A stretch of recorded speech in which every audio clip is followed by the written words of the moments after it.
নমস্কার বন্ধুরা, আমি আরেকটা নতুন রেসিপি করছি, কচুরির পুর। এখানে মটরশুঁটি আছে 2 কিলো বাটা। আমি অনেকটা নিয়েছি, কেন আমি করে রেখে দেবো ফ্রিজে, ওই জন্য। আমি তেল বসিয়ে দিয়েছি। তেলের মধ্যে 2 চামচ পরিমাণ হিং নিয়েছি, কেন অনেকটা তো, তাই জন্য হিংটা দিয়ে দিয়েছি।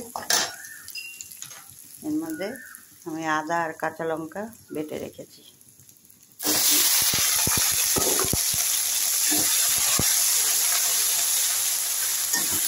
আদা কাঁচা লঙ্কাটা একটু হলে তবে আমি মটরশুঁটি বাটাটা দেবো।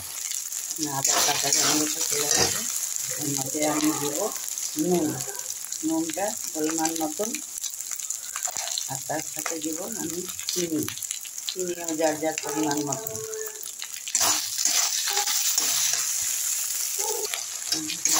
নুন চিনিটা দেওয়া, তারপরে আমি মটরশুঁটি বাটাটা দেবো।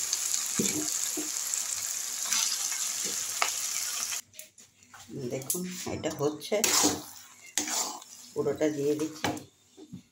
আমি এর মধ্যে একটু জোয়ান হাতে ডলে দিয়ে দিচ্ছি।